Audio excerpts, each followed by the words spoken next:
കേരള രാഷ്ട്രീയത്തിലെ ജനകീയ മുഖം ഉമ്മൻചാണ്ടി ഓർമ്മയായിട്ട് ഇന്നേക്ക് 3 വർഷം തികഞ്ഞു. 10 വർഷത്തിനു ശേഷം UDFന്റെ നേതൃത്വത്തിൽ ഒരു സർക്കാർ അധികാരമേറ്റപ്പോൾ പ്രിയ നേതാവ് കൂടെയില്ലാത്തതിന്റെ സങ്കടത്തിലാണ് അണികൾ. 2023 ജൂലൈ 18 കരിമേഘങ്ങൾ നിഴൽ വീഴ്ത്തിയ മഴദിനത്തിൽ ഇടിമിന്നൽ പോലെ ആ വാർത്തയെത്തി. ഉമ്മൻചാണ്ടി വിട പറഞ്ഞു. പിന്നാലെ ഇടിച്ചുകുത്തി പെയ്യാൻ തുടങ്ങി കാലവർഷം.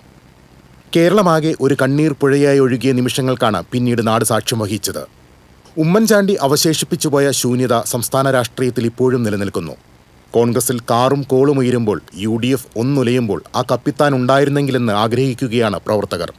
എന്നും എപ്പോഴും ആളും ആരവവും അകമ്പടി സേവിച്ച എല്ലാവരെയും സാഗൂതം കേൾക്കുന്ന ഉമ്മൻചാണ്ടിക്ക് പകരം വയ്ക്കാൻ മറ്റൊരാൾ കോൺഗ്രസ് രാഷ്ട്രീയത്തിൽ ഇനിയും ഉദയം ചെയ്തിട്ടില്ല.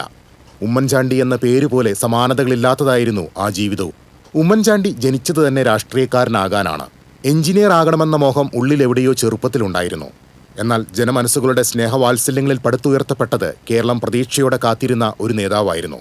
കുടുംബവക സ്കൂളിൽ KSUവിന്റെ സമരത്തിനിറങ്ങി കാലുമുറിഞ്ഞ് ചോരയൊലിപ്പിച്ചു തുടങ്ങിയതാണ് രാഷ്ട്രീയ ജീവിതം. വിവാദങ്ങളുടെ കൊടുങ്കാറ്റുയരുമ്പോഴും അലസമായി പാറി നടക്കുന്ന തന്റെ മുടിയിഴകൾ പോലെ അതിനെ അതിന്റെ പാട്ടിന് വിട്ട് അതിവേഗം ബഹുദൂരം നടന്നു നീങ്ങുന്നതാണ് ഉമ്മൻചാണ്ടി ശൈലി.